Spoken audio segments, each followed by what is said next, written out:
Hello everyone, I am Meenu और आप मेरे साथ सुन रहे हैं तकदीर कहानी का एपिसोड नंबर 6। समीर को चोट लग गई। अथर्व अभी आस्था के रूम के बाहर था। उसने डोर नॉक किया। कुछ टाइम बाद ही आस्था ने डोर ओपन किया। आस्था, सॉरी, मैंने तुझे इतनी रात को डिस्टर्ब किया। नहीं भाई, मैं अभी जागी हुई थी। आपको कुछ काम था क्या? नहीं, मुझे कुछ काम नहीं था। मैं अभी होटल आया हूँ। मैं अपने रूम में जा ही रहा था, सोचा तुझे एक बार देख कर जाऊँ। तो ठीक है या नहीं?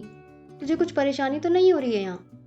नहीं भाई, मुझे कुछ परेशानी नहीं हो रही है, लेकिन एक लड़का एक लड़की को ढूंढने गलती से मेरे रूम में आ गया था। आप परेशान मत हो, कुछ बड़ा इशू नहीं हुआ। आस्था कभी अपने परिवार से कुछ भी नहीं छुपाती थी। अथर्व ने जवाब में ठीक है कहा और वहां से चला गया। रोहित, मैंने उस शख्स के बारे में पता करने के लिए कहा था। मैं भी तो देखूं किसको अपनी जिंदगी से इतनी नफरत हो गई है जो सीधा आकर समीर सिंह राठौर को खुला इनविटेशन दे रहा है।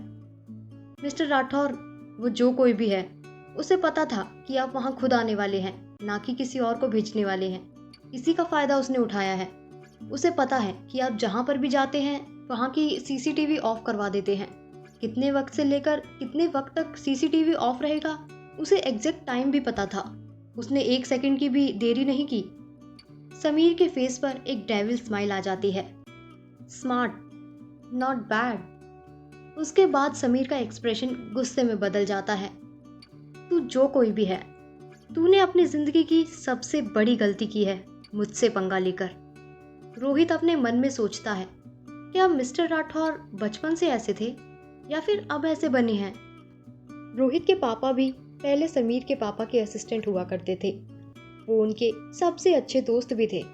समीर के पापा ने डेथ से पहले रोहित के पापा को समीर की सारी जिम्मेदारी दे दी थी, क्योंकि समीर के मामले में वो अपने परिवार के लोगों पर भरोसा नहीं करते थे। रोहित के पापा ने समीर की सारी जिम्मेदारी ली और जब समीर बड़ा हुआ तो उन्होंने समीर को उसके पापा की सारी जिम्मेदारी सौंप दी। 4 साल पहले ही समीर इटली का माफिया और राठौर इंडस्ट्री का सीईओ बना है, लेकिन कम टाइम में ही वो बिजनेस वर्ल्ड और अंडरवर्ल्ड का बादशाह बन चुका था। रोहित के समीर के साथ काम करे हुए सिर्फ 2 साल ही हुए थे। समीर और रोहित एक साथ बड़े नहीं हुए थे। समीर इटली में बड़ा हुआ था। समीर के पास्ट के सिवाय रोहित को समीर के बारे में सब पता है। ग्लास टूटने की आवाज से रोहित अपने ख्यालों से बाहर आया। उसने देखा समीर के हाथ से खून बह रहा है। मिस्टर राठौर, आपको तो बहुत चोट आई है। मैं अभी डॉक्टर को बुलाता हूँ। Mind your own business, get out. लेकिन मिस्टर राठौर, समीर ने अपने वर्ड्स पर जोर देते हुए कहा। I said get out. Rohit वहां से चला जाता है। उसे समीर के बिहेवियर की आदत सी हो गई थी। रोहित के जाने के बाद समीर अपने रूम में आता है। उसका room black and white combination का है। समीर बाथरूम में जाकर अपना हाथ पानी से साफ करता है। समीर के चेहरे पर दर्द का कोई नामो निशान नहीं था, मानो उसे दर्द हो ही नहीं रहा था। समीर थोड़े थोड़े अपने हाथ से ग्लास के टुकड़ों को निकालता है। उसके बाद फिर से अपना हाथ साफ करके चोट पर पट्टी बांध देता है और वापस अपने रूम में आ जाता है। समीर एक फोटो को देखने लगता है जिसमें लगभग 21 साल की एक लड़की थी। वो लड़की इंडियन थी। वो लड़की बहुत सुंदर थी। आपको मुझसे जिसने भी छीना था, मैं बहुत जल्द उन सबको सजा देने वाला हूँ। आपने जितना दर्द चाहा था, उससे कहीं ज्यादा उन लोगों को मैं दर्द दूंगा। मैं उन्हें इतनी आसानी से जाने नहीं दूंगा। बस एक बार रूही मिल जाए, उसके बाद उन्हें बताऊंगा कौन है समीर सिंह राठौर। तभी आर्यन का कॉल आता है।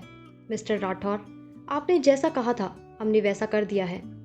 एक बच्ची एक रूम में अपनी आंखों को कवर करते हुए रो रही थी। पापा, आप कहाँ हो? मुझे यहाँ बहुत डर लग रहा है।